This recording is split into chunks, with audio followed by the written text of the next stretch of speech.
That's beautiful. Thank you, David. You can see that, right? Okay, so I thought I'd kick off because I'm not entirely sure what the nature of the audience is about, sort of why Pantheon exists. So it was originally, for those who knew it before, was a spreadsheet, a very complicated spreadsheet called the ISIS spreadsheet, and it was invented basically to allow us to process and understand invert data for common standards monitoring on SSIs, and that was sort of around the 2006-2007 period.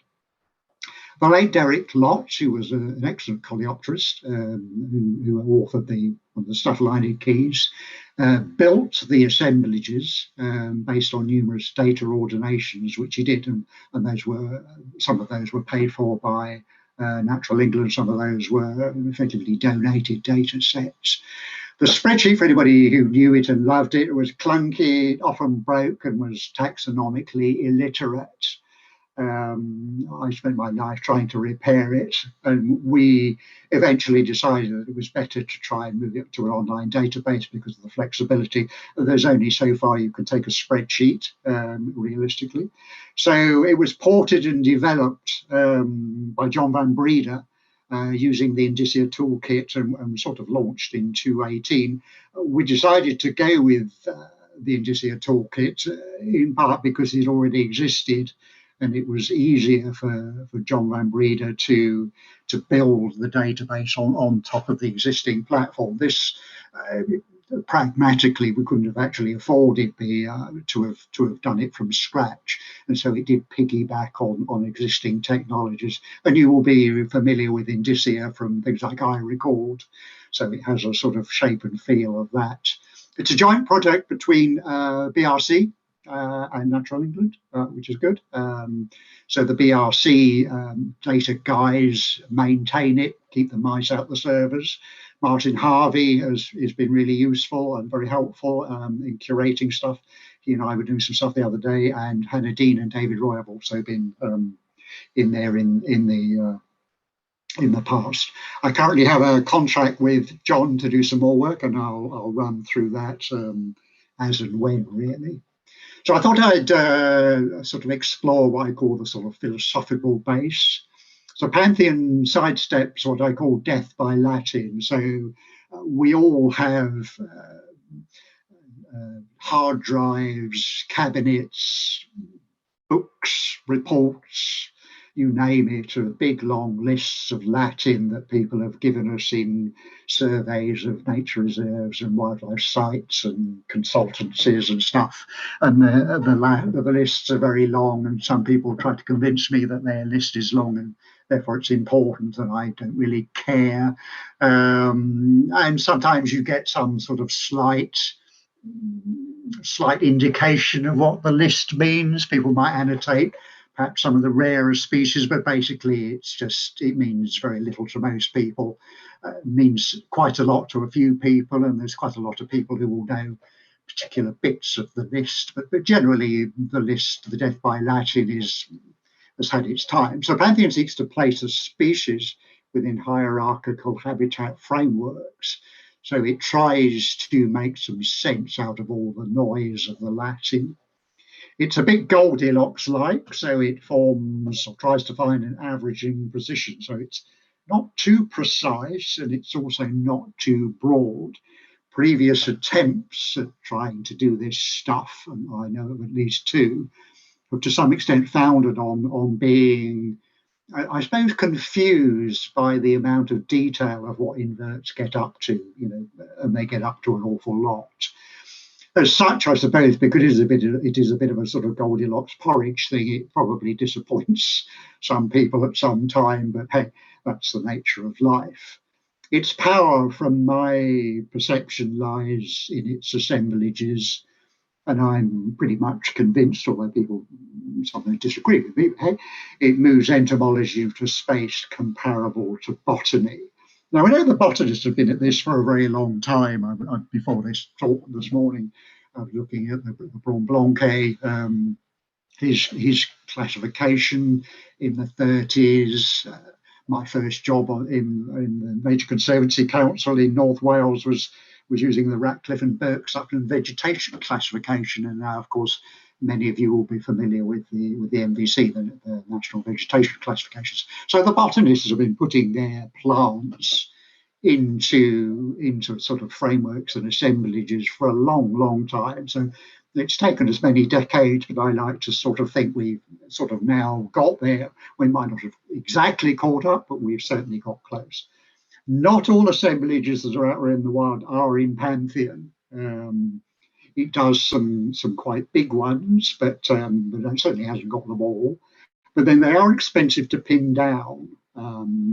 You can hand code them, you could make them up, but it takes you so far. But if you're going to do it properly, then you need some decent survey stuff, and the survey needs to be quite precise in the way it samples, and or good enough for you really to do a statistical ordination, because they are most of the assemblages are statistical end groups, and so they are a thing. The other sort of philosophical position that we've taken is that Pantheon is a data cul-de-sac. So don't go thinking that you're going to squirt your data into Pantheon and then it's going to magically end up in the NBN on the Atlas, because it won't. That doesn't mean that Indicia lacks APIs to connect to lots of databases. And indeed, I've toyed sometimes with linking it up. And actually, before the current contract, I did ask a few people about whether they felt NBN maps would be useful, because we could build a link between that. At the same time, we could build potentially a link from the NBN into Pantheon.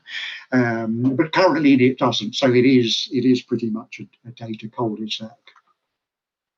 It has about nearly 13,000 species, sort of a third of the UK fauna. I mean, it depends what you call the fauna, really, and where it stops, but it's roughly a third.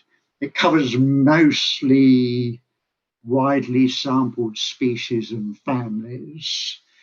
So if you're heavily into SOCID book lice, I'm afraid you're going to be rather disappointed, really, or you like phorid flies. Does anybody like phorid flies? But if anybody likes phorid flies, they're going to be very disappointed, because there probably are no phorid flies coded in Pantheon.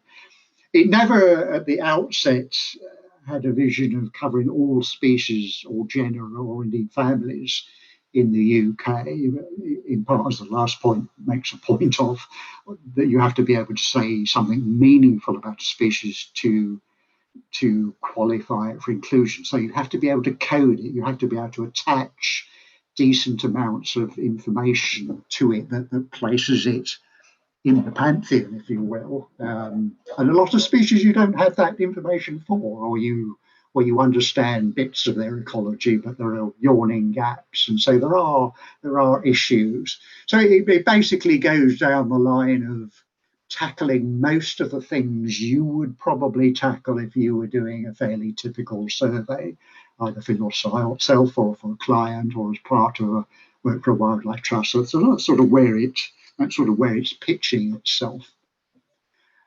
We talk a lot about samples, and we've sort of formalised the notion of sample in Pantheon. There is, of course, a difference between lists and samples, and I've got this. So, in some sense, a list is a sample that's not quite made it. To be a sample, you need to be geo-referenced and described, and lists are not geo-referenced but are described. They're both subject to the same type of analysis, so that's fine. But there are issues about the visibility of those, and so lists are private to the user.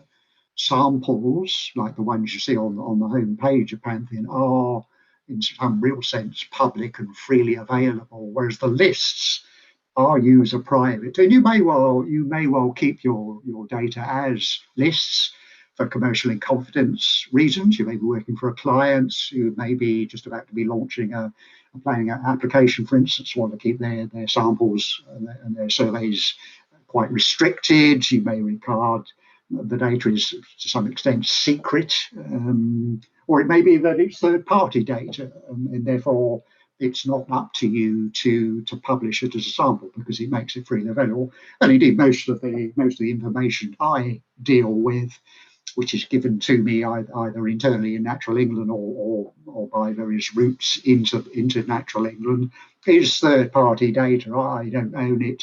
It's not really up to me to turn it into a sample and for it to be publicly available and publicly visible, which is the other thing. So those are the differences. They are quite important, and it's worth sort of understanding the difference between lists and samples. The assemblages, we touched on those a bit. There are roughly 26, more or less. There are almost certainly sub-communities. I list the exposed sea cliff one, which Derek originally decided to park, but I've unparked because I think it's quite an interesting sub-community. The F111 sand and chalk assemblage is vast. It's 400 species, so almost certainly sub-communities in there. I think there's probably one that you could hang on sand dune marram, possibly some lime grasses and stuff.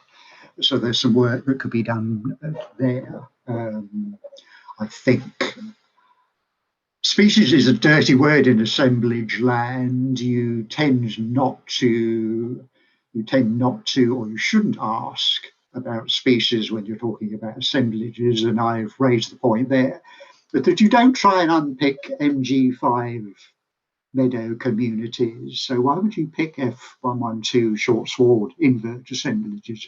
It's the same sort of thing. Though you might, if you've got a plant list, be interested in greater butterfly orchids. That's fine. But you're not poking about in others. So I would ask that people don't start picking around in the assemblages and take them as they are. The lists for the assemblages are fixed, so they're not going to go anywhere. And Pantheon still allows you to see the quality species in the assemblage. But it's worth noting that we need to move into the notion of assemblages. I do call them and see them as transferable intellectual assets. That sounds a little pompous, but basically it means it's a thing. I can give it to you. You could do science on it if you wanted. You could look at salt marsh assemblage, N311, and you could look at its tolerance to different salinities. You could look at its geographic distribution. You could you could start exploring climate change envelopes and how those impact on the assemblage. So there's lots of things we can do now with an assemblage that's fixed that we couldn't do when we just had a bag of species. So that's quite interesting stuff. Names of things. People do get hung up on names of things. The sand and chalk assemblage, people have told me rather, they can't be possibly that because they didn't find it on sand or chalk, which I point out that it occurs in pulverized fuel ash, that community. It also occurs on cement kiln dust.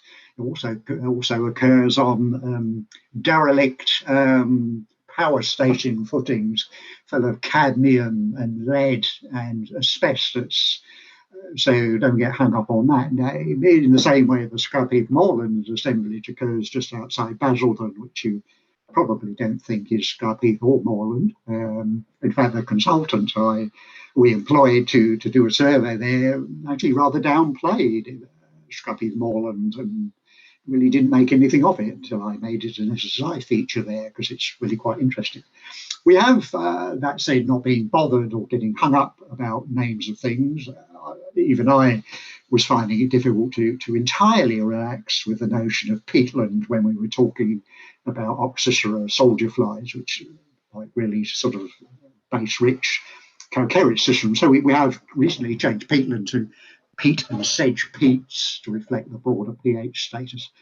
So if there is a big sort of community push that we really don't like the name of something, then potentially we could change them, but we don't necessarily get hung up on the names. I thought it's a bit en passant, I suppose, but I think it's worth talking about data quality. I have a paper currently sitting with an editorial board on data quality and data standards and a new framework for invert data there. So I don't really know whether they're going to publish it or not. So I can't really say much about it other than it exists, and hopefully if it does, then Dan might be able to route you the details of that. But having said that, I think there's some rules really. So to get the best out of Pantheon, you do need to keep your data resolution as high as you can, or as precise as you can. So so don't get silly. Don't start making samples or lists out of individual pitfall trap data unless you really want to. But that said, I think if you've got a pitfall grid or a pitfall line, then that should be a sample, really, in the same way that a malaise trap should be a sample. And if you've got say a 3x3 grid of water pan traps, then that should be a sample.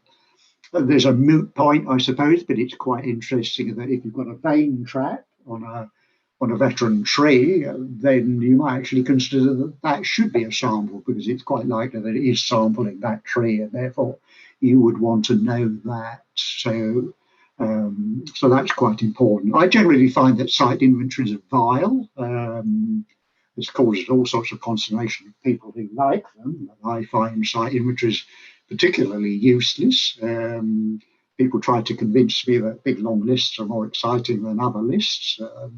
I don't care, really. So I don't think having a big long list of, honestly, and it becomes more vile the bigger the site. In fact, the bigger the site, there's probably a positive correlation with the amount of vileness and the size of site, because you lose so much information. You need to keep your binomials clean and in clean lists, and you should avoid authority clutter. So I really don't want to know that Linnaeus named this species in 1743, for instance, or that it is Sens Lat, or that you decided to put an asterisk after the Latin name, or that you've decided to, in your list of species, tell me that we're now moving on to hoverflies. We were on Nitrobrachycera, but now we're on hoverflies, because it means I have to take all of that stuff out, or indeed anybody else has to take all of that stuff out to import it into Pantheon. If you keep all that clutter in, you'll spend a month of Sundays cleaning it, so don't do it in the first place. And keep your data, keep your binomials clean and in clean lists. If you want to put the authorities and the Sens Lats, do it in a separate data column, but keep your binomials clean. Also, don't be too eager to jump on the latest taxonomic bandwagon. So there may have been a cracking paper out, 2 weeks ago that split your favourite genus into two, and you decided to move half the species you had into the new genus or whatever, we need the new family. But Pantheon will just throw a wobbler, because it takes all its calls from the UK species inventory, the UKSI, and so it requires that to be up to date. So keep your names a bit like Goldilocks, not too new, but also not too old. You should give your samples and your lists sensible names and dates. I got pages and pages of lists, and I go back to the stuff, and it's very useful to know exactly what's in your sample and stuff. And the description in the same way, the description box, I often put who the collector of the data is, the survey type. If you look at my lists, I often talk about they're ISIS compliant is a phrase. That means that they have standardized effort. So this is standardized collection. So it might be 20 minutes sweep netting, it may be 3 minutes vacuum sampling, it may be that you are running a passive pitfall trap grid system, it may be that you are running a vane trap system with time sweeping, for instance. As opposed to other ones I might describe as freeform. So that's the sort of general, there's no standardized effort in there. People just collect what people collect and do it that way. The habitat hierarchy, that was derived out from mashing together of actually finely detailed ecological information in spreadsheets. Well, we still have those spreadsheets. It follows the biotope habitat resources model. The trick really was going from the finely detailed stuff to a level that was just so, really, much like Goldilocks porridge. It was just so. It wasn't too detailed, but it wasn't too broad. Some species don't fit in terribly well, so you have broad resources, and you have plant-associated and sort of saprophagous classifications in there as well. I do remember bizarre, looking back on them now, arguments with John Webb about what constituted a lagoon, and could you sail a boat on it or not, and the importance I was stressing to him of hypersaline pools on upper rocky shores, which hold quite an interesting dipteran fauna, for instance. Now, we shouldn't lose that resource in the classification, how we should keep it out. In other instances, we decided to bury some resources because we didn't think that there was probably enough merit in capturing. So it's quite tricky to do. I think they're probably quite variable in how well they achieve the fit.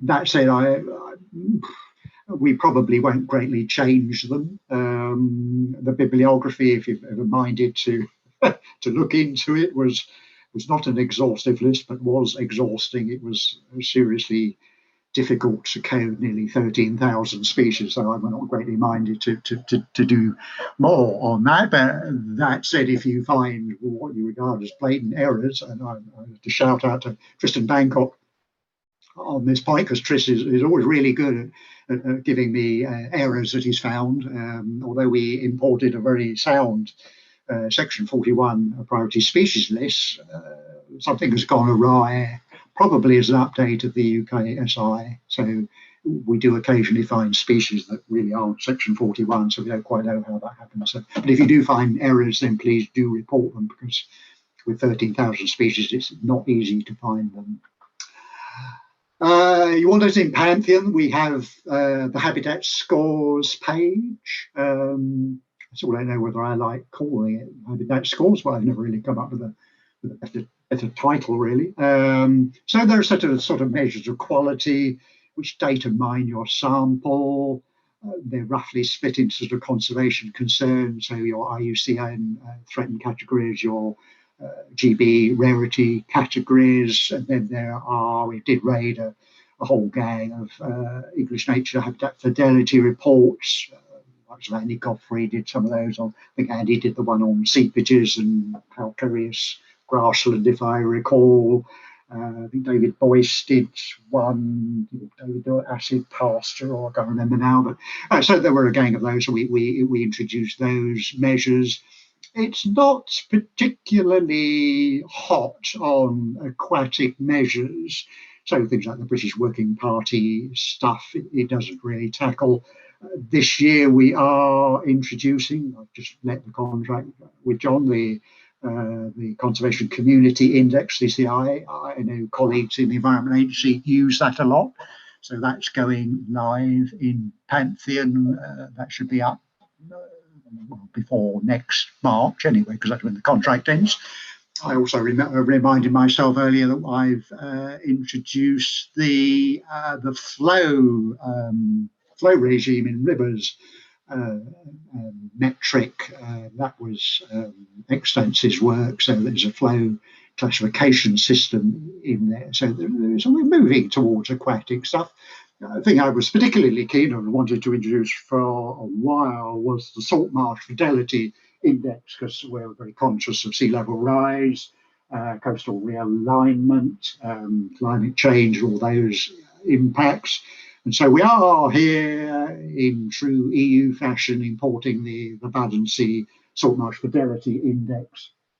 This occurs as part of the Badensee, which is a collective of sort of North Sea seaboard European states. And there's actually a pretty good match. It's pushing on for about 90% of the Badensee list occurs in the UK. And so it's we have to drop those non-UKSI species. Unfortunately, John tells me we can't really add them in, which is a shame. But I think there's enough in the index to be able to give you a good hit. And so that classifies salt marsh fidelity in terms of high, medium, and low. And so if you find yourself building a salt marsh and want to see how it's progressing, then you potentially could track the success by the fidelity index. So that again is coming up in the next 6 months. That'd be good. Subsample grouping, we might have a demo of this unless everything falls over. It's a powerful way to combine samples. Now, if we return to my earlier point about keeping high data resolution, then you sort of see why this is really powerful, because if you are able to easily, as you indeed are in Pantheon, aggregate one pitfall track group with another pitfall track group from another place, or to combine one by one your malaise traps or your vein traps, you can really start to see how different blocks of land where those traps are situated with the different boundaries, what they bring to the game, really. I often talk about the strength of on site. So which bits of your site really power the interest? You know, where's the really hot stuff going? You know, where you're really, where's the really area of greatest conservation concern? If you must, sad face, you could make an inventory that way. They are, I find, quite powerful in mitigation management and understanding spatial context on your site. So you really should be, if you're not, start to explore subsample grouping. I use them a lot to stress test. If we're, for instance, if we're proposing exercise for inverts, I like to stress test to say, well, actually, if you add this polygon to this other polygon, what does that do to the assemblage score? Does it increase it by 1, or does it increase it by 2, or time you remove the duplicates, does it just make the site bigger, but that doesn't add anything? So those are the sort of things that you can play with subsample grouping. So quite a powerful tool. The associations, it is a bit, or was a bit of an afterthought in the build. It still is.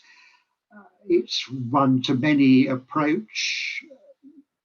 It is a bit generic, and so the plant species, for instance, that you see is not a proxy way of getting the. Well, it is a site-specific list of plant associates, but it includes lots of stuff that aren't on the site. So it's what you get in reality is a subset of reality. It can be used to provide some insight on dependencies on sites. I've recently been playing with it for instance, to build a floral resource for brownfields list, for instance, just by looking at the principal associations of the species and what the associations there are. We are getting a strength index, probably sort of 1 to 2, but in discussion with Martin Harvey, Martin really posited some extremely useful points in the thing, such that I decided that we'd run out of cash to do it properly, and it needs to be done properly. I do see there is merit in being able to track the associations of species. It is already covered in part by the BRC, and some of you all know the BRC food plant database, which shares the same platform as Pantheon, so you can use that. It would be nice to link those two together to see what it would allow you to build lists of things that have already been built, but things like ash tree. If you were looking at ash dieback, for instance, this sort of stuff would give you a nice way into the invert community associated with ash. So some quite nice stuff in there, I think. I think associations is a sort of work in progress, really. It would be nice to chase down, all the linkages of, Thyroidanthrax with the species that it has associations with, and the species that species has associations with, and all the way down the food chain. That would be my aspiration, that you would eventually be able to start looking at food webs, ecological food webs, and you know, what those were related to. But that's still some way off. Traits analysis. Trait analysis is an original build concept. It was in there at the outset of something that we really wanted to do. So currently we've tackled, or Pantheon tackles it from the species end. So it says, what do these species do? Where do they live? What's their conservation concern? What do we know about them? And delivers it that way. The new stuff that's in the current contract with John is really looking at sort of the other end, or from the other end, and saying, so we've got this salt marsh in Pantheon, and it's got a lot of resources. It's got sort of exposed saline muds, and it's got creeks, and it's got sea aster and all that sort of stuff in it. Where's the conservation concern? Where's the strength in salt marsh? What on a salt marsh really drives rarity? It is, of course, the sample of all samples, because it's looking at the totality of the trait database within itself. So it's 100% sample of all salt marshes in some sense. It strikes me as powerful for salt marsh, because if you were thinking of building salt marsh, knowing the factors that you need to put into it to make it really hum is important to understand. So I think there's an interesting research element in there. I think there's a sort of climate change adaptation angle in there.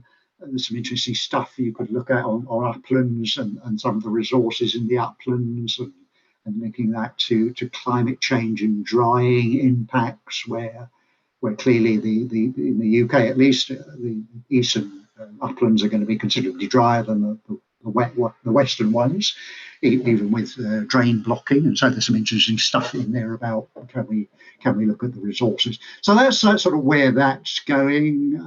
It's sort of a national data mining of the resource set, understanding the resource set, understanding the habitats, allowing us to make sort of generic statements.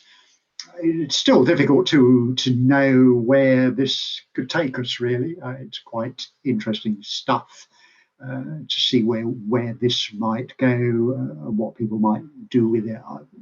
It was quite tricky to build the spec, so I have to thank John for helping me think through what the art of the possible in indicia actually is. I think we probably have bottomed it out now, but I'm quite interested to see what it looks like. We did do John did build me an SQL on peatland, and we did get a trait download of that, which was quite insightful.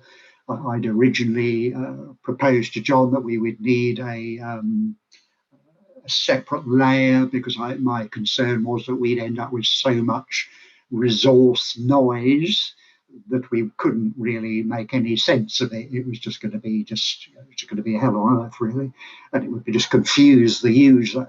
But when we actually looked at the peatland data, and I think the peatland data is any different to any of the other habitat data. As you pointed out, you could really see where most species were, and from further work, you could probably quite easily work out where the conservation concern was. So the whole thing really leapt out in a way I was surprised at. So that's quite good. So that's quite interesting.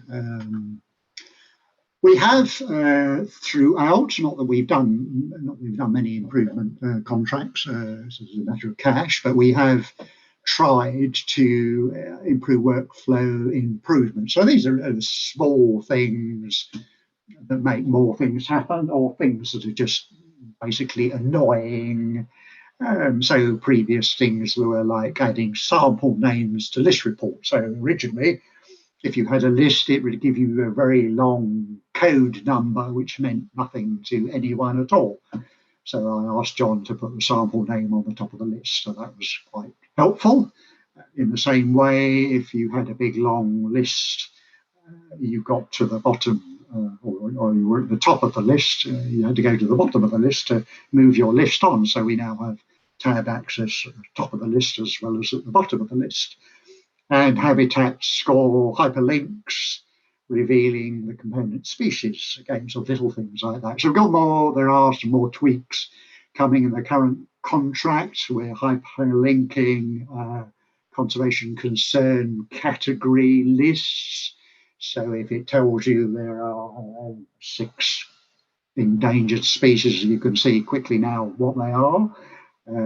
Before we had to go and circle around in the species list and sort them, which was just plain annoying, really.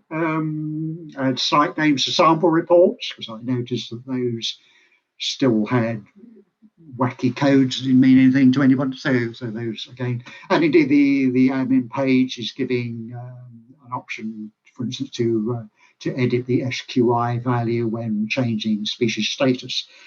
We only recently twigged that when you change a species status, it doesn't automatically change the SQI value, and so there has been drift, and so you might have a species that's been downgraded in its IUCN status, but still retains too high a score in calculation of SQI, and so we can edit those. And John has been very good on building us all sorts of useful tools to be able to tweak the species list, for instance. So again, if you find errors of coding, the review says that species X is endangered, but Pantheon has it as, I don't know, least concern, then let us know, because we can change it and improve it.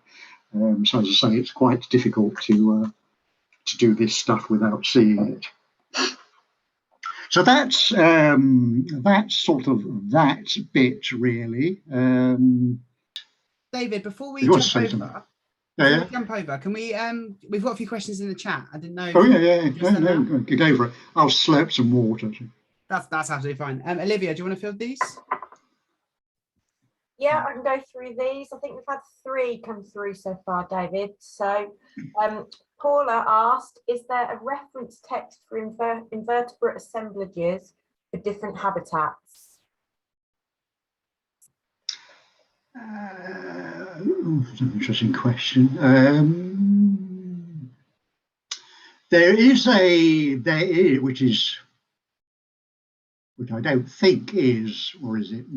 I don't think it is. There is a thing that Derek built us in, or report Derek built us in 2009,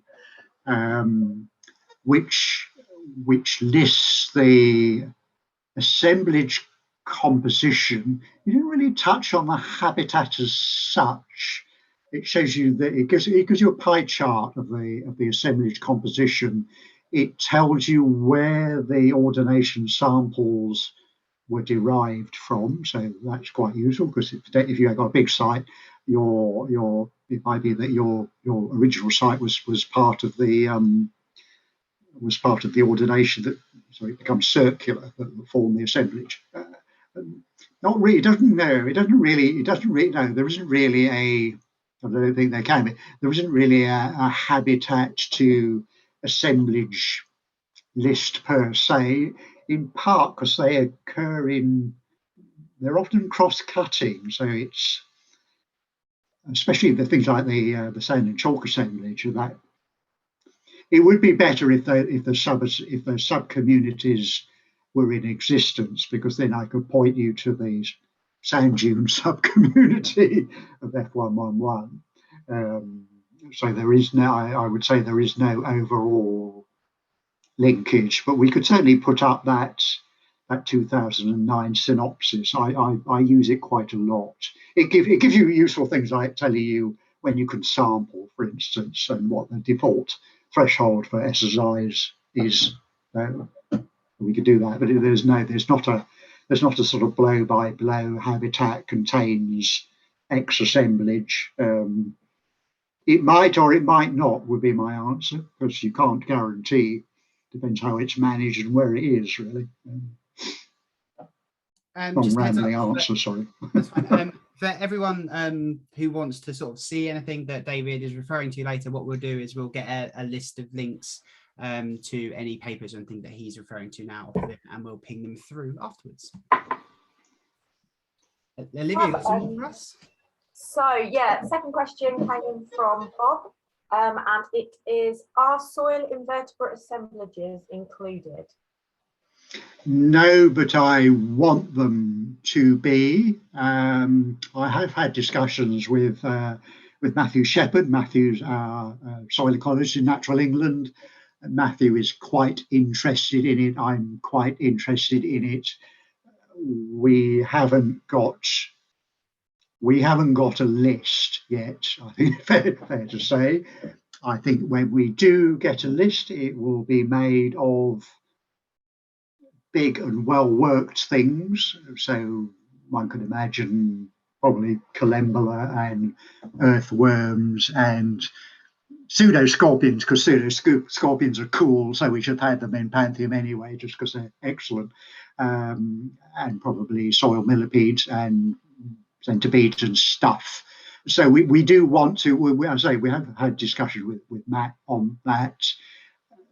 We haven't come up with a way. It covers, I suppose part of the problem is we would have to introduce potentially a new habitat hierarchy, because ours sort of goes to the soil litter layer, but doesn't really go underground, which is what I mean. So we might need to introduce new habitat structures, I suppose, in terms of perhaps some notion of soil texture.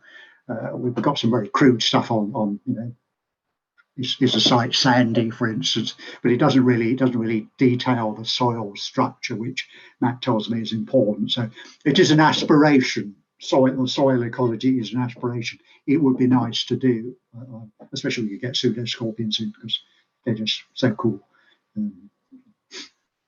Yeah, fab, thank you. And we'll do another one now. So this is from Mark, and it's: where can we find the best guidance on sampling regimes and techniques suited to Pantheon? That is from the Natural England Research Report number 5, if I remember, 005, which is a piece of work that John Webb did with a whole gang of other people, including Martin Drake and Keith Alexander from memory. I can certainly give you the link to that. It is possibly a little dated now. I know John and I discussed updating it. Oh, thank you. Dan's found it. It's still pretty good. The times are probably reasonably okay, although as climate change kicks up, you might find some of the timing a bit out. So you need to be a bit mindful of the weather. There's a lot in there that's still pretty good. I think we've changed our focus. I think we probably place more emphasis on vein trapping now, on saproxylic systems than it is in there. But the sort of aquatic stuff is pretty good, and it deals with a lot of sampling regimes. It deals with techniques. It's pretty good. It could do with it. It could do with an update, I think. But it's still quite usable, and I do use it and refer to people. So I would look at that. You could just download that. It's a fairly chunky thing, but it does talk about Pantheon, and it sets the scores. I think Pantheon has moved on since John wrote it now, so it won't include everything Pantheon now does, like the salt marsh fidelity index, for instance. It doesn't really touch on that, or indeed any of the fidelity indices. But it's probably the best thing out there. John did do, and I desperately try. I remember the cover right. John did do. There's a little Natural England pamphlet called something like Collecting Invertebrates, which John did. A challenge for Dan to Google that one, which was actually published, a proper paper thing. There ought to be an e-copy of that, so if Dan could find that, that would be good. That's a much shorter and pithier thing, and much more directed to collection, whereas the report number 5 is more discursive and looks at a whole range of issues about assessment in entomology and site assessment and what good looks like and all that sort of stuff. Oh, thank you. How are we doing for time, Dan? Do you want to? I would say we've got another sort of 4 minutes for questions, and then we've got a whole half hour for David to do his amazing thing for everyone. Okay.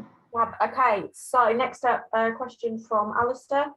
Do species status differ from those in the UKSI and the JNCC collated spreadsheet of statuses? Shouldn't do. Shouldn't do, because we take, well, I get plaintive emails from the nice lady in JNCC every time we publish a new IUCN species status for a larger Brachycera or trolleys or carabids or whatever, and I send that to her, and then she puts that on the JNCC, and then it goes to the UKSI, and Pantheon then feeds on to the UKSI. So it has a glorious circular thing and should all update. The issue we've had the last 2 years is that my bids for funds have been unsuccessful. And so we haven't been able to keep it up to date. The new contract updates 1,555 new IUCN and GB statuses, and so that should address the backlog that we have. So that includes some that haven't been published yet. So I'm being quite bold here, which includes the GB Hymenoptera review, which the agency entomologists well, my spreadsheet says it's done and dusted, but we haven't submitted it to the IUCN review panel yet. But I've certainly got a spreadsheet of the Hymenoptera there. I've also got a list of the updated butterfly IUCN statuses, and also an update spreadsheet of the macro moth IUCN and GB rarity statuses, in addition to the published reviews, which include the tachyporine staffs and whatever the other missing ones were. There were 3 or 4 reviews that were published after the last contract. So as I say, it will update 1,555 new statuses. That should then bring us, which includes the Welsh published, so the stuff that Mike has published in NRW, so the mollusk review and the spider review. So those should all be on there now, as far as I know. There are some reviews in the pipeline, but I don't know where they've got to. There's still a desire to get the click beetle one out, for instance, as somebody who's interested in click beetles. It'd be nice to get that. But effectively, I think after this contract, we will be as up to date and all saying the same thing as possible. So long answer there. Lovely, thank you. I've got one here from Jason, who's kind of asking, as a consultant, would you use Pantheon to help you pinpoint what type of species groups are there, and therefore the sampling techniques that might be used to commission an invertebrate survey of a similar habitat? Ooh. Interesting approach. I've never heard anybody using it as an intelligencing tool. That's quite interesting. People usually just go out and do generic surveys and then chuck the data into it and see what comes out the other end. But I suppose you could use it. Quite an interesting use of it. Okay, and just a short one here from Aaron. Are there any existing or planned GIS features for Pantheon?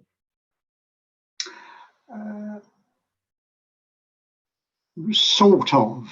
It has been an aspiration to map stuff more than it is at the moment. Bear in mind that the value, lots of values, but the value of using indicia and having John coding is that all that stuff around things like I record are all bread and butter to John, and indeed bread and butter to indicia. So the platform itself is very spatially literate and spatially aware. And it would be nice to start to do some stuff around that, but it hasn't got there yet. I'm quite interested, or I know a lot of people are quite interested, but I'm quite interested in the notion of regional thresholds. Part of the problem is that certainly in terms of SSI assessment, which is where we came from in the first place, but for many other things, there is an issue of trying to use metrics that were founded in southern England, in say Cumbria or Strathclyde, in part because many of your species don't get above the Midlands. So what is the regional, what is the regional threshold for good? What does good look like in Northumberland? Quite interesting. Or in Scotland, a couple of that, bits of Scotland, in the Highlands. What does good look like for in terms of species representation? So it's quite interesting. Really, the only way I guess you can do that is by having enough spatially aware samples that you can start to see what good looks like. So there is an aspiration to do that. At the moment, it doesn't. I think earlier builds did have a sort of mapping front end. I never found it particularly useful. It soon filled up with clutter, in my view. I could envisage that you could have a mapping front end on big sites. For instance, if you had a really big site somewhere like Thorne Moors, which I tracked millions of years ago, if you had a sort of a Pantheon GIS engine attached to that, so you could spatially interrogate sample. It's a moot point whether whether it's advantageous to do that in Pantheon or whether you could just drag out the data into a GIS package, stick it in QGIS and play with it that way. So it's an interesting discussion point. We haven't really got there at the moment with my answer. Yes. What we'll do is we'll jump onto the next section. While you're doing that, David, I'm just going to throw up one of our polls, just asking if people have used Pantheon before. So if you want to sort out your screen share as you do that, and then we'll catch up on anything else if we've got any time at the end.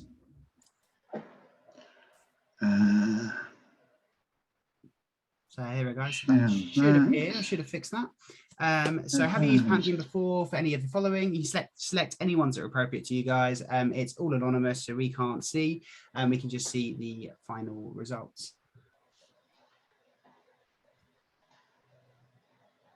See them flying up there. So beautiful. So we can end the poll there. So quite a lot of people here haven't actually used it. So that's really interesting, actually. So that's really cool. So we're in that poll and we'll share those results. So we've got 79% have never used Pantheon before. So this could be an entry into it. So this next part could be quite interesting. If you've got 5% used for site management and decision making in the past, a similar percentage for education, and we've got 10% using it for their personal use. Only 3%, so 2 out of the 63 people we've got in today have used it for research purposes. So I'll stop sharing that. Beautiful. Can you see that? I can see that. That's beautiful. You see that? That's good. Okay, so it works so far. So I haven't fallen out. What we like to hear. Probably reduce my blood pressure. I'll take more blood pressure tablets to do this. So this is in my list. So these are lists, not samples.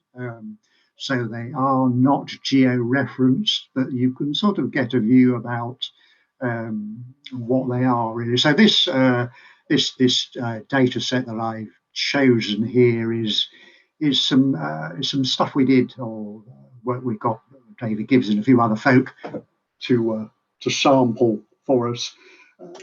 Very much as an idea about if we were going to build an SSI at Langdon Meadows, which is near Basildon, how might we do it, what's where, what is important. And so we had a number of survey samples that David did for us, pretty much on a field by field basis. So that was the unit of his resolution. And you can see sort of down here, we've got site meadow L, but then below it, we're starting to get different blocks. So these are different groupings of fields in different arrangements. Again, trying to stress test the site here. We've got, subsamples of particular meadows that Adrian Knowles did. So this is site 1, 2, this is 2, 2, there's 2, 3 there. And so you can start to play around with those sort of data really to see exactly what you can do. And here at the top we've got all of Adrian Knowles 2017 data here, made as a subsample group. So it's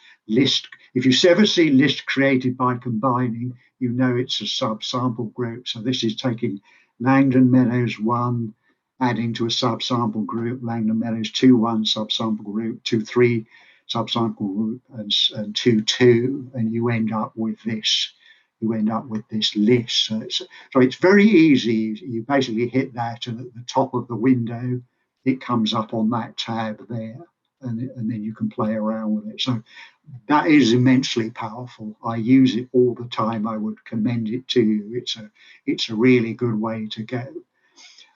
You can save to the public database. It will ask you then to grid reference or to geolocate your sample. It then does, it's a sample and a sample. It turns into a formal sample. Bear in mind, list is a sample that hasn't quite made it. So it's not, I suppose, in some sense, NBN compliant, if you want to use that phrase or that terminology. Once you publish it to the public database, it becomes a sample, it becomes geo-referenced, and you could upload it as a sample to the NBN.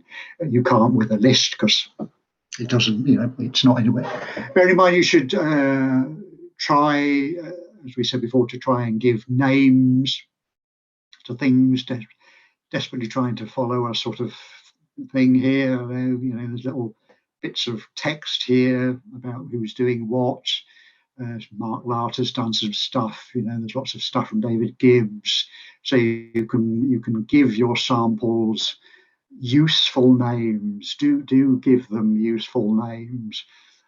I think if we were going to do more on the Langdon Meadows, I probably would have dated David's samples. If you're returning to a site with new samples, then it's immensely useful to put the dates of the samples in the names. So it's very obvious when you're selecting what you're selecting. I don't know whether we've got any of those on the next page. We can have a look. So there's some stuff here, ditch portal work, so you can immediately and quickly see what's where. So that's quite useful. Let's pick that one there. So you hit analyze. It will take forever because we've got some bandwidth. So this is basically what you sort of get really. So this is when you got it. This is the database version. This stuff is all very useful if you're needing to go into situations, maybe legal situations or formal planning situations where you're trying to tie down the essence of your sample. Bear in mind, if your statuses change, and they will do when we upload the Hymenoptera status, then it's useful to be able to pin your versions down. So this stuff is quite important, really, because you don't be passive. You need to track and record this, and that's listed. Lists are given names, but they're given names here. And then you get some basic taxonomic stuff. Number of allies. We're going to improve this bit round here. because somebody recently pointed out that the figures don't quite add up, because it's calculating it in a slightly bizarre way. So we're going to have it such that it calculates two percentages based on the percentage of the sample size and percentage of the number of analytes. And bear in mind that some of the things in your sample won't necessarily have been analysed. The 22 here, for instance, haven't been analysed. It tells you what they are because it's hyperlinked, but the table here isn't really coming out. So that's quite. So that gives you a basic taxonomic breakdown: big time, beetles, true flies, bugs. So you can get some notion. This is important if somebody gives you a sample, says, "Oh look, I've done this sample." Always check out how taxonomically biased or not it is. I mean, if you want a taxonomically biased sample, then that's fine. But if somebody's trying to sell you a bit of a sample and you look at it and it's moths and a few beetles, you think, well, yeah, okay, how useful is that really? You know, is the taxonomic bias is so significant there that you'd have to be quite careful how you used it. From that, you then have a gang of tabs at the bottom.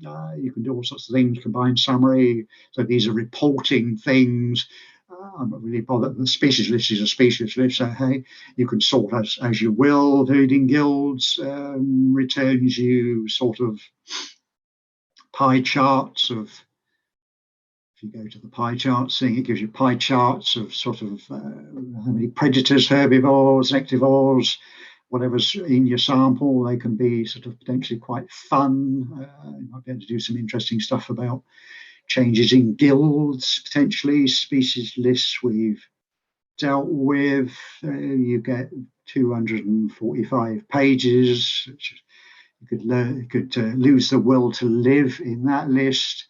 You can, of course, by the use of that, tweak what you see by ticking and unticking these things. That's quite useful. Sometimes you don't want all this stuff to be shown up, so you can purge it. So that lives up there in the corner. So that's quite good. It gives you here what you asked for, really, but it will be pages and pages and pages of that stuff. It will calculate your assemblages. Oh, super fast as well. Super fast. So this is interesting. So we've recently moved the SAT code, so it's next to the SAT because it used to be over here, which is just annoying. So it gives you the habitats, or the biotope, the habitat, the assemblage code. These are the Pantheon assemblage codes. These are the Pantheon assemblage names. So I speak in code. I speak in F112s and F003s. It gives you the number of species in your sample that code to that, whether you can work out a species quality index, and then some stuff around the conservation status in there. And then the stuff at the end is really only useful if your sampling technique follows the metrics for common status monitoring. I have seen people misuse this, say, oh, your site's favourable. And you think, well, it would have been if you'd have sampled it properly, mate. If you can make it basically anywhere favourable if you sample enough. Common status monitoring says that if you sample to a standardised sampling framework and you get the right number of species, then it's favourable. It's not an open-ended game. So that's quite useful. So you give those. It gives you the species in the through these hyperlinks. It gives you the species in the assemblages, so you can play with those. From that, you've got your habitat scores. Wasn't really paying attention what this is. So this is laying sort of a big grassy one. So not going to be it's not going to be terribly exciting, this one. So it's coming out with a calcareous grassland index. So it's got one high fidelity, 3 moderate fidelity, and 1 low fidelity species. And then some sort of noise. Basically got one section 41 and a research one that's probably a moth. They usually are. 90 least concerned, 1 not assessed, 1 near threatened, and 1 possible least concern. And then a whole gang of what used to be rare things but now aren't. So that's fine. And then your basic assemblage data there. It's a very dull particular sample. That I just find you a better one to look at.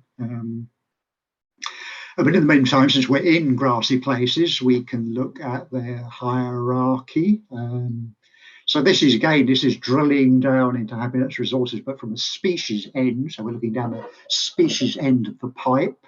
You can look at it as two ways. You can look at it in a tabular way. So this is sort of breaks it down by other ways here, and you can go broad, or you can look at the level 2, as it's called. So we've got the assemblages there, or if you want to keep going, you can go David, down. can I just stop you there? We just had a question, and you're on sort of the right sort of area to go over this. So we've had a question in the chat asking, what do the numbers mean necessarily? So we've got the SQI number. What does that actually mean or refer to? Yeah, well, there are two SQIs irritating you on the planet. There are two SQIs. So you have to be mindful of which one you're talking about. The one we're talking about here is a species quality index, which is a geometric ranking system where you score species. And so if you're, I'll probably get this wrong because I'm rubbish at remembering numbers. But the rarer you are, it typically, so for something that is, say, critically endangered, you would typically give it, say, a score of 32. And something that was dirt common, you would give it a score of 1, and then you would have geometric scores up to 32 or 16. There are various ways of calculating it, and the SQI scores in Pantheon are, if you look, they are given on a page somewhere. What you do, what Pantheon does, it basically is adds those scores up, and then it divides them by the number of species in the sample. So it gives you an index, basically. So it's a species quality index. The other variant of it is a saproxylic quality index, which is a deadwood index system that only scores deadwood species. It's an unfortunate use of the same acronym, really.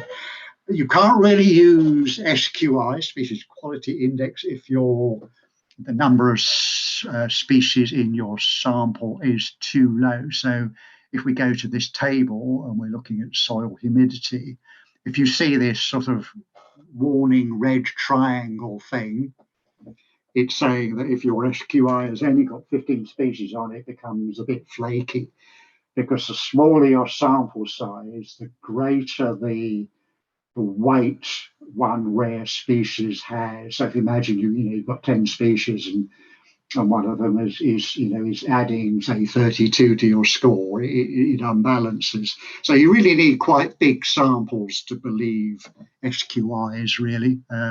So that's what that does. It's quite a widespread measure, I would say. It does, bear in mind, it does change.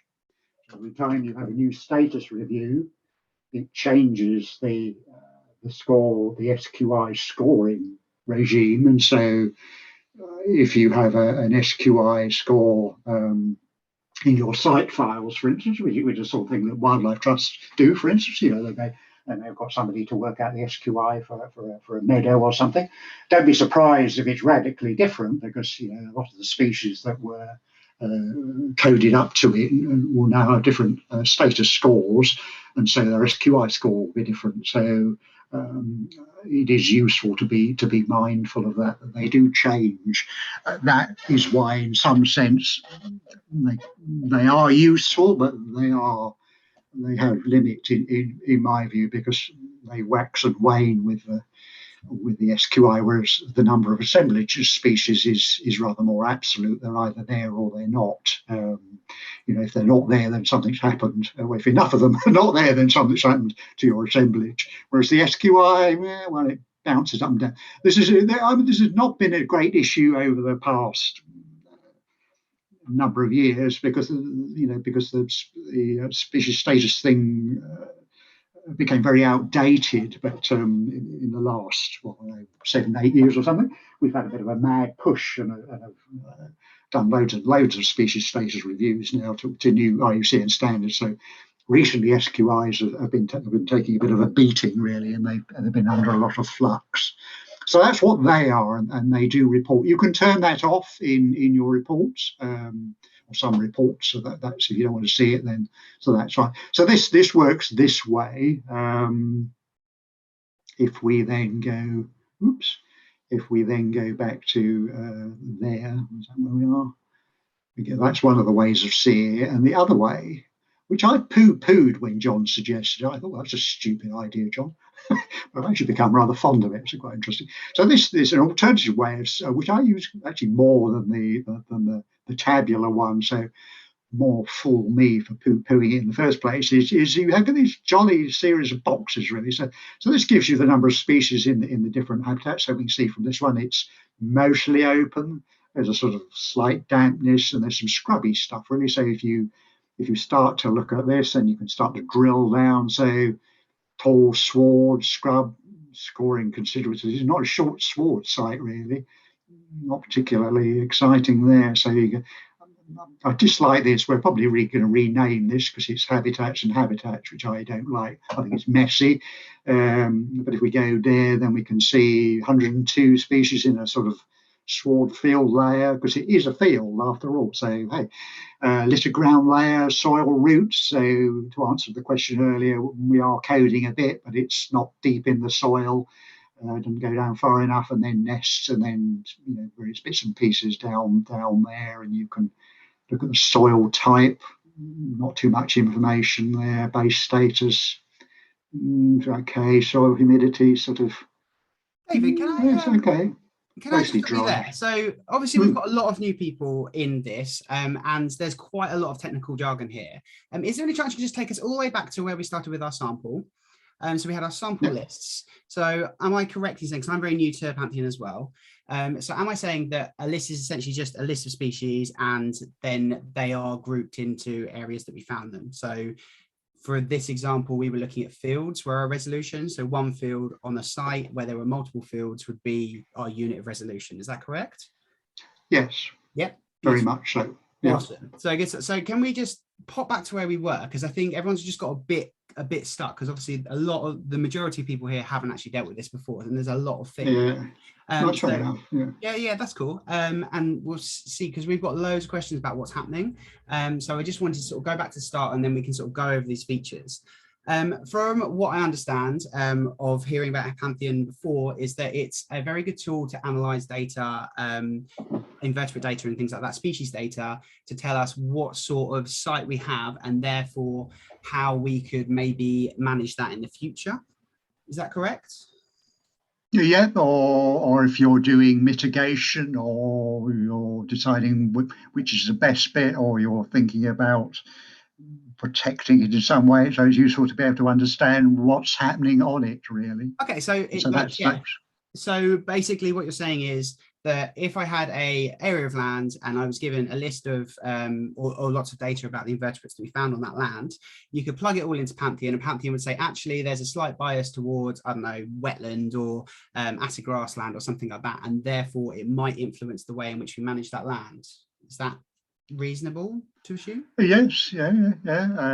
So look, so we've got one here. Let's have a look at this. So this is Aqua Lake Mere National Nature Reserve, which is just in Staffordshire, some stuff that Andy Godfrey did, 2015. So it's a big list of 230 species.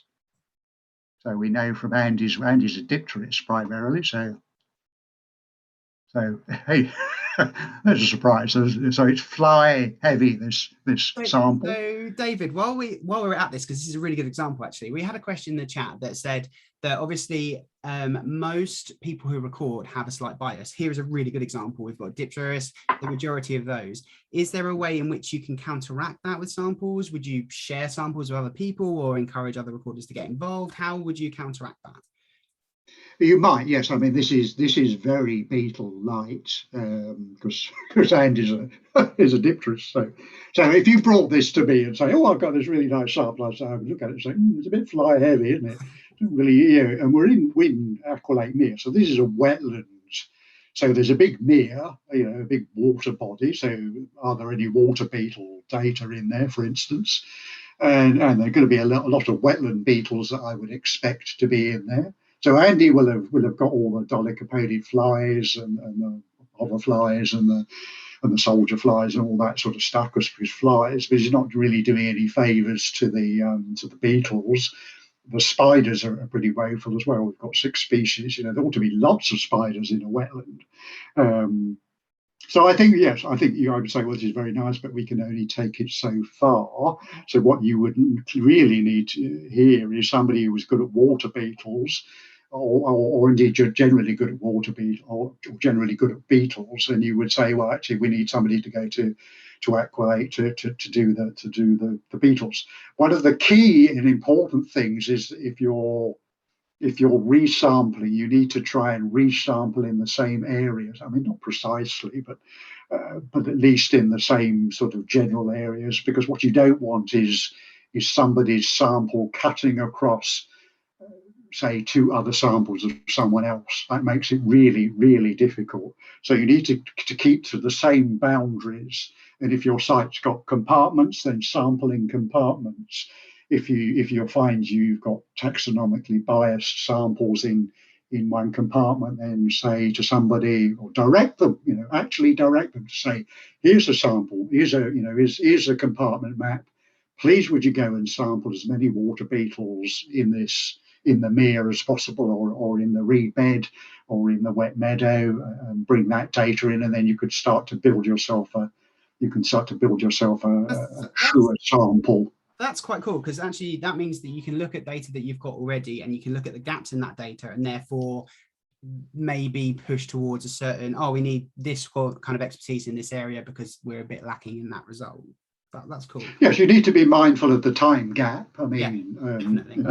And any change in management and that kind of thing as well. And changes of management and stuff. And after that, then once you've got your list in, and getting your list in is pretty straight. I haven't actually got any data to add. There's an add data thing here, but it's basically I haven't got any data to play with really.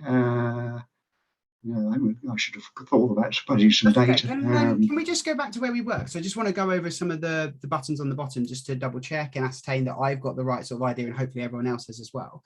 So back on that sample that we were looking at, we can see what sort of, or any sample, for example, but and we can see what percentage of what plants, whatever. At the bottom, we've got a species list, which is obviously the species list. And it's species list. Yeah. Feeding guilds tells us what kind of diets those groups will do. Does that is that for adults, larvae, or kind of just both in together? Both. Both. Okay, cool. Both, And then if we go on to, I think, habitats and resources, can we just click on that quickly? So this breaks your sample of insects down into basically where they live, I suppose, crudely. That's cool. Crudely where they live. So this is a wetland, aqualate mere. So it's a wet. So most of its species go to wetland, some to habitat, some to tree associated. There's some random noise, coastal, some plant association stuff in there, but basically it's wetland. So if you then extend wetlands, say we've got assage and sedge peats, because if you've ever been to aqualate, it's got some quite large sort of reed bed, sort of sedge bed types. It's got marshland. It does have wet woodlands. It has got some running water influence, although not huge. Lake species, only one. It's interesting. So if you take the biggest one, assage and sedge peats, then you can start to look, and you can see that wetland veg is quite important. The shallow edges are reasonably important. There's some signal coming from the peats here, so bare peat, open peat is quite important. But if you go to wetland veg, then it's coming out as, we're going to go any further? Don't always go further. So it's stopping at that layer. So you can see though, so if you were going to manage this, you get into sort of notions that if you deepened this, it might not actually be terribly good for this group who actually like quite shallow water, for instance. Or if you allowed the thing to become over successional, such that your damp peats and your litters were starting to be overshaded, that wouldn't be good either. Or if you went to your marshland, again, it's sort of that this shallow drawdown mud, shallow litter wet zone is always quite important. So if you're losing, you often get those developing either naturally or sometimes if you've got things like cows on site or indeed water buffalo, if you're in Chippenham Fen, but things that smash up edges are sometimes quite good. So you can start to see what's there and getting any further with the wetland edge there. And the open stuff, I don't know what the open stuff. So the open stuff is tall sward and scrub. So there's some interesting stuff there. So it's mostly tall sward and scrub is coming out. Yeah, okay, so it's not yet. So it's fairly sort of low level here. You know, this is field layer, ground layer. So we're not really talking about stuff that's important beyond much about what waist. Nothing really higher than knee height, probably, or waist height, depending how short you are. There are some tree associated species. So we've got wet woodland coming out here. There's a bit of decaying wood, but not much. But there is a shaded woodland floor thing coming out. So shade is quite important. So wet woodland and shade is quite critical here. And you can start to poke around in what these species do. I mean, you can end up with a list. Yeah, it gives you a list. So these are all, this is from Andy, so it's all dolichopated. So these are all dolichopated flies. So these all like, these all like shady stuff, with some Tychopterids in there as well, and some snail parasites, some Ragionids, Tychopterids like sort of peaty, nutrient-rich stuff. And there's some crane flies, some limonid crane flies in there. So David, that gives you some. I'm very aware of time. Can we just pop back to where we were before? Because you've gone through how you can see what they are, and you can use hyperlinks to have a look at the species that are highlighted in those percentages that you're given. I think is it assemblages where you have the code for the type of habitat? Is that correct? Yeah. So these are the formal assemblage codes. These are the assemblage names. So in this sample, this reed fed and pooled assemblage has got 13 species, and the tussock fen one's only got one, so is not relevant. In a report, would you reference the code or would you reference the SAT, the type? I use both. I talk in code, okay. but when I report in both names. Ultimately, they are synonymous. They are the same. They mean the same. But yes. I mean, it's exactly the same. I think. I mean, lots of people. I'm sure a lot of viewers or folk on will be familiar with the MVC. So MG5 grassland, which is what is it? Centaurea, whatever I forgot myself what the MG5 stand for. There's MG5 grassland, which is one of its main species is black knapweed. Centaurea nigra. So it's the same sort of thing, Okay. It's that mesotrophic grassland thing. So it codes the same way. That's cool. So the associations is that associations to habitats, associations to other species, or is that what comes up when you click that magic button? The associations, which one we haven't touched on, which is terribly slow. So it starts off on animals. Yep. Tells you the link. It runs through. It starts very high arthropods, so insects, flies, and then various sorts of snails here. So some of the snail-killing flies, for instance, are having a go at these snails. So that basically tells you. That's a good guess. So that tells you the associations of any of the species that you have to other. The species is hyperlinked here, so you can get to any of those, and then it runs through a big. So this is very high. So this is. The Fagalis is a very high taxonomic space that basically says trees. So so for a lot of insects it says this lives in trees. You think, yeah. So this feeds on plants. So this is what this is. Sometimes it will say this feeds on juncus, or this feeds on sedges, or it feeds on birch or glyceria. So it probably feeds on Glyceria maxima, grasses. Carex rostrata, so very specific. So sometimes they're species-specific plants. The only thing is that this list includes list of species at Aqualate Mere, but it also includes species that aren't. So be mindful of that, because many insects feed on a number of species, plant species, and these are listed here. So I don't know whether Myrica gaily is present on. I actually sort of doubt it, really. I don't think Myrica is there, but clearly something feeds on it. but also feeds on something more common. So just bearing that in mind, it's your plant list is contained in here, but there's also a lot of stuff that isn't. So I guess with something like that, you've got to think of an overlap. There might be things on other sites nearby, and also some species change their preference over time, so it's always worth taking that with a pinch of salt. But, and you've got things like cow here, that's probably a horsefly. Yeah, so hey, I don't know I can't remember if we put human in, because some things do eat humans, so I think they code. I can't remember whether we coded ourselves or not, but yeah, these limnaids this is probably okay. So this is Hydromya. So this is a very common 7-spotted winged snail killing fly. It's a skyamizid. They're quite widespread. So those are internal parasites of limnaid snails.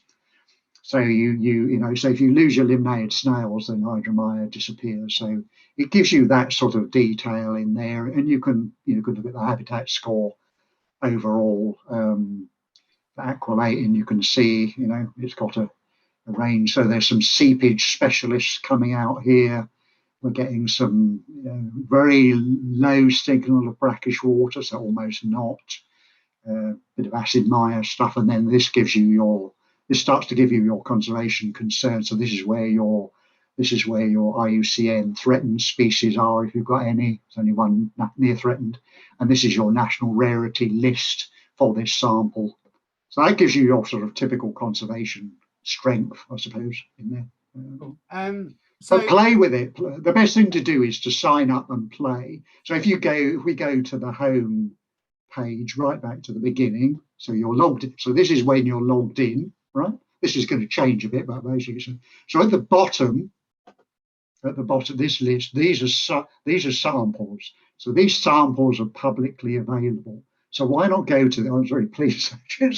Preston Mumford have clearly been busy. So there's a huge 1,207 species sample here that you can play with. So this was put in. I don't believe it was done there. It's clearly a cumulative sample. But look at the taxonomic representation. I mean, it's excellent. So if you want to play in Pantheon, it's free to sign up. You just wham your email address in, and you get access. So go play on this. You can't do any damage. Look at the assemblages of this. It's a big long list. There are 60. So flower-rich resource, which is mostly bees. There's clearly a decaying wood signal in here. There's lots of noise. So there's lots of noise. There's all sorts of noise, but you're really only looking at this stuff here. So this tells me that it's low nutrients, probably acidic, with scrub. There's some decaying timber, but it's also quite flowery. So you can play an interesting game of sort of guess the habitat from the or habitat descriptor from the sample, which is quite entertaining. And you can look at the habitat score from it. I think what we'll do is we'll get this all up and running. I will probably write some form of cheat sheet using this information, because there is quite a lot of information there, but Pantheon is so big and such a bigger tool, it can be quite unwieldy when you first come across it. So as you say, it definitely needs a bit of play, because it's a powerful tool, and at the end of the day, it's got lots of different features. I've got one last question from Jason, because he's trying to get his head around this. It's a new thing for him. He's like, whoa, all the stuff. He was saying that you looked at Aqualate and you looked at data and you knew it was beetle light. I'm assuming that's just from your personal experience. Do you know that? Or have you used some form of guidance for that? Obviously, I know there are 4,000 species of beetle in the UK, but to someone who doesn't know those groups, is there a way of knowing that? There is in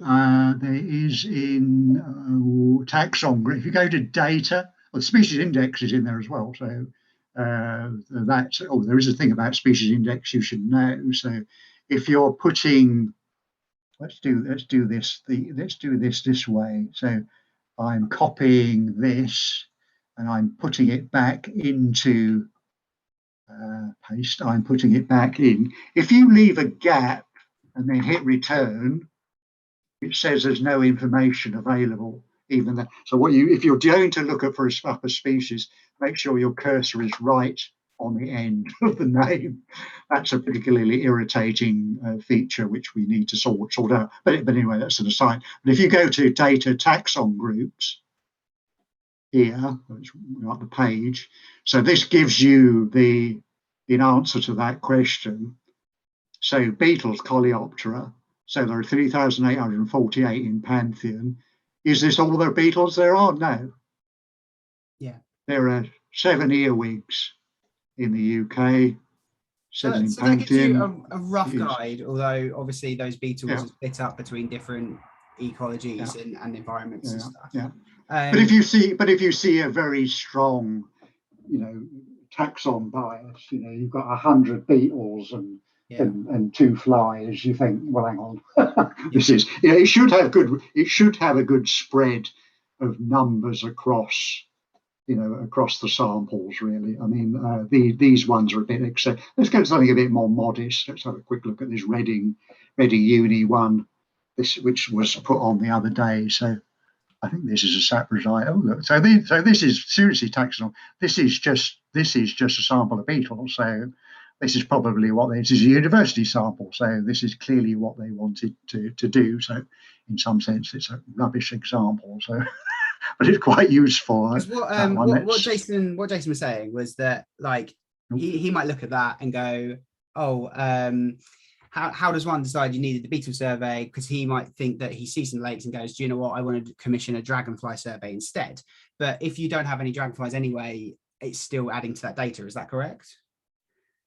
Yeah, I would generally suggest that if anybody's going to commission surveys, they go for a quite broad brush survey, write the spec. Use the any research report as a guide. It's a bit voluminous, but go for a guide and ask your entomologist or your entomologists to do as much sampling as possible. If you know nothing about your site or only a little bit, get them to sample using a range of techniques. So sweeping and beating, and if you can put pitfall traps down or water traps, then do so. Passive trapping is useful. And just go for a really general sample and try and get as much of the stuff that's collected identified as possible. So get your spiders done by some, even if there are different people, or get the beetles done and the flies, and if somebody can run a moth trap, then bring it on and stuff, and try and get as much of the material as possible identified, and then just whap it into a big spreadsheet, and then, as it says, copy and paste it, and it will then give you an option to to add the data. It gives you paste new species list. So what you do is basically put your title lists in here. So give it a sensible name, give it a date. I always give them dates, so when you look at the thing, you know exactly what it is. Give it a description, who collected it, what sort of method they used, all that sort of stuff. And then when you paste the list in, we don't know. Do I have a list? Do I have a list? I don't know whether I've got a list on the desktop. Not quite possible on my desktop. I got to do a wet score. Let's do this real time, guys. It won't take long. So I got a list of all. I got a list of all. I was going to say we're overrunning by sort of like 10 minutes. Can we? I know we are, but yeah, that's fine. Can we maybe give it 10 minutes more, and then we'll just finish it there. We've got other people that need to get to places and stuff. So yeah. So we call this. There's somewhere else. We'll call it rubbish. We'll call it AAAA. There we are. That's its date. Okay, so its description is whatever, and then when you paste your list, paste as plain text. So that's what it does. You then go to check. So the database then checks it against the UK species inventory. So what you then do, don't get hung up. If it's an accepted name, accept it. Accepted name, accept it. Accepted name, accept it. See, it ticks all these, so it's recognised all of them. So that's an accepted name as well. That's an accepted name. That's an accepted name. You've got, so in here you've got no unmatched, you've got no queried, your sample is 35, match 35. You could then save that as a sample, and if you want, you could then save that as save it as a list, and then if you wanted to save it as a sample, you just add a grid reference to it and a date. So it's that easy, really. You just go through. I mean, if you've got a really, this is why my point about keeping your data tight and clean is important, because it's matching species names. So if you put, let's do this. Let's put L for Linnaeus. That's a fairly typical thing. Look, it says it's unmatched. Match not found.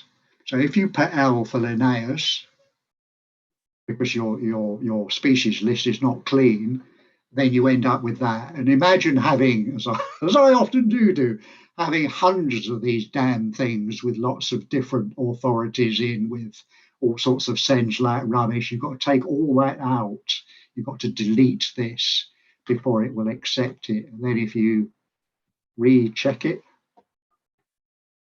it disappears. See?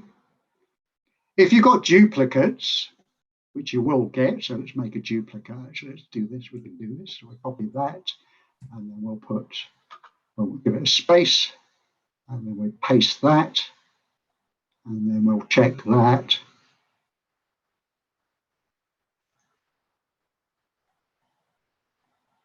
See, it's recognized that duplicate. So you can purge duplicates. So again, you're no queried, no unmatched. I mean, so you will sometimes get ones that are unmatched. This usually arises from spelling errors more than 80% of the time.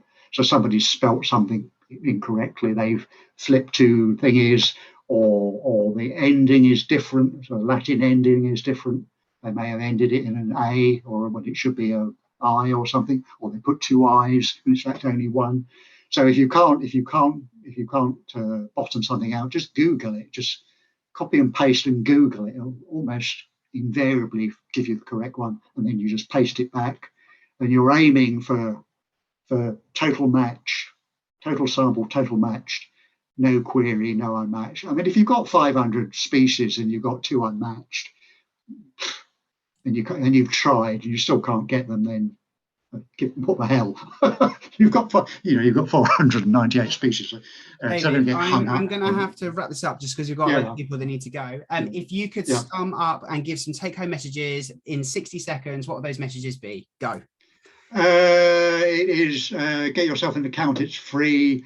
Play with the samples. You can't do any harm with the publicly available samples.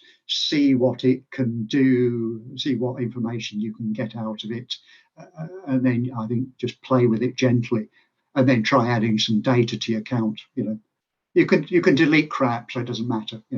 It's easy. Awesome. Thank you very much for today. As we've already said, what we're going to do is we're going to collate this. We're going to put together a sort of a cheat sheet for this, going over the things that David has gone over so kindly with us today. Obviously, it is massive. So again, it is a bit hard at times, but thank you ever so much for your time today, David. And I think there we will call it a day, and have a lovely day, everyone. Thank you. Yeah, sorry, it's a bit, it's terribly geeky, but. So it's hard because you don't necessarily know where people are coming from as well. So I think when we found out that a lot of people knew, it was kind of like tailoring it slightly. But yeah, we'll put together a cheat sheet. We're going to have a page on the BioLinks website, especially dedicated to this, and hopefully we'll give a really nice overview of this from David's amazing talks today. So you're welcome to unmute and say bye to everyone, and we'll go from there. Yes, well, thank you for all coming. I hope you haven't blown your mind too much, but do play. Playing with it is the best way of learning it, really. Thank you very much, David. Nice to meet you all.